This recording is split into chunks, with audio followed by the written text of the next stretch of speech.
वाशिम जिल्ह्यातील मानोरा तालुक्यातील भुली येथील ग्राम स्वच्छता महिला मंडळाच्या सुमारे 50 महिलांनी जागतिक महिला दिनानिमित्त स्वच्छता सप्ताह राबवण्याचा उपक्रम हाती घेतला आहे।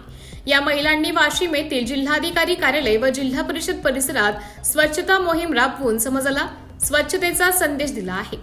जिल्हाधिकारी योगेश कुंभेजकर यांनी या उपक्रमाचे कौतुक केले। राज्यातील भूमी अभिलेख विभागातील कर्मचाऱ्यांचा बेमुदत संप 5व्या दिवशी सुरू असून वाशिम जिल्ह्यात त्याचा मोठा परिणाम दिसून येत आहे। संपामुळे शेती मोजणीसह विविध महसुली कामे पूर्णपणे ठप्प झाली आहेत। कर्मचाऱ्यांनी तांत्रिक वेतन श्रेणीसह इतर मागण्यांसाठी आंदोलन सुरू ठेवत शासनाने लवकरात लवकर निर्णय घ्यावा अशी मागणी केली आहे।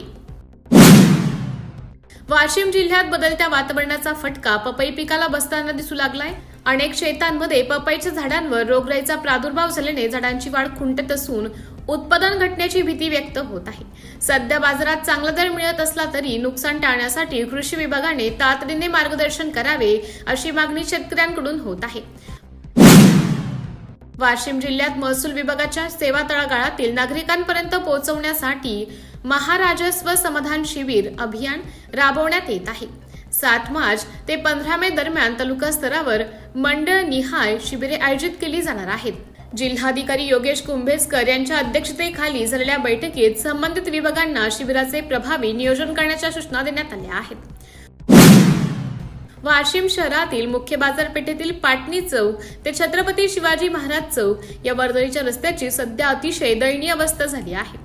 रस्त्यावर मोठे मोठे खड्डे पडल्याने वाहन चालक आणि पादचाऱ्यांना मोठ्या अडचणींचा सामना करावा लागत आहे। वारंवार वाहतूक कोंडी होत असून नागरिकांनी नगर परिषद प्रशासनाकडे तात्काळ दुरुस्तीची मागणी केली आहे। मालेगाव तालुक्यातील झोडगा बुद्रुक येथे शॉर्ट सर्किटमुळे लागलेल्या आगीत शेतातील जनावरांचा चारा आणि शेतासाठी उपयोगी साहित्य जळून खाक झाले। विशाल धाबे या शेतकऱ्याचे अंदाजे 1 लाख रुपयांचं नुकसान झाल्याची माहिती आहे। स्थानिकांनी आग विझवण्याचा प्रयत्न केला, मात्र तोपर्यंत सर्व साहित्य जळून गेले। सुदैवाने जीवितहानी टळली। वाशिम जिल्ह्यात मुदत संपलेल्या 163 ग्रामपंचायतींमध्ये प्रशासक म्हणून विद्यमान सरपंचांची नियुक्ती करण्याचे आदेश जिल्हा परिषदेचे मुख्य कार्यकारी अधिकारी अर्पित चव्हाण यांनी जारी केले आहेत।